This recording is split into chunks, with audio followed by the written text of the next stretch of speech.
So when I was in college, I was facing major challenge. I remember going through the basement of the building on the campus for hours, sometimes an entire afternoon, just sitting there thinking, writing, studying, planning, trying to solve problem that I was facing. That was something powerful about removing myself from everyone else. No conversation, no interruption, no pressure. Just me and the problem. And this is something that I learned early on because maybe because I'm an only child and I grew up as an only child in a house, and my room has always been my refuge. I'm used to being in my own thought. I'm used to always solving problem by myself, either by writing it down or by doing calculation with myself. So there was something powerful about removing myself from everyone. No conversation, no interruption, no pressure. Just me and my problem. Looking back, that basement became pretty much my laboratory. That was strategic darkness. That is what we call strategic darkness, and it has helped me. And it has helped me throughout the year. I have used this technique multiple times. I'll give you another example of a 10-day hotel riding retreat. In a previous podcast, I did mention that during my grief with losing my dad, I traveled for business, but I did check in a hotel for 10 days where I didn't have any plan. My plan was just to sit down and write.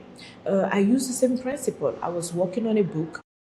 I'm still working on my book, as you guys know, and I knew I needed some more than motivation. I wanted to put all my frustration, all my grief in writing somehow, and I needed separation from anybody. So I checked into a hotel for nearly 10 days, no social activity, just rarely like a dinner here, grocery shopping, going to work out and visiting people, but mostly for 8 hours during the day, and most of those social activity were after after hours, in the evening, but mostly during the day. No social activity, no distraction, very limited communication. I am not even, I've mentioned either on the podcast or in a reel before, that I'm not a notification person, meaning, I am not somebody, I'm rarely on the phone. When I'm on the phone, it must be urgent, and I rarely look at my phone when I'm focusing on a task. So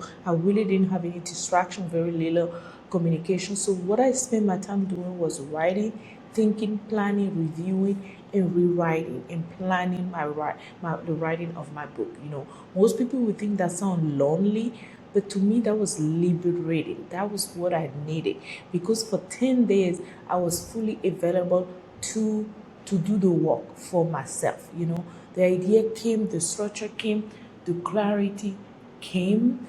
The clarity came not because I was smarter, but because I finally gave my mind enough uninterrupted time. What happened is we don't give ourselves free time to do things. We are always doing things in collaboration with other people. We are always thinking with others. We never sit down and think for ourselves. And that's what strategic darkness is. It's not isolation. Let's make an important distinction. Darkness is not a permanent isolation. It's a temporary withdrawal for a specific purpose. And we know in history, a lot of people have done that. The difference is actually the intention.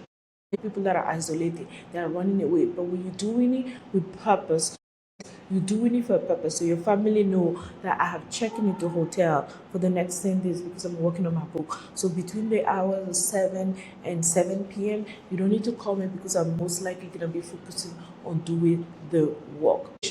Disconnect, but strategic darkness, reconnect with your own self. Isolation, avoid reality. Strategic darkness, create new solution.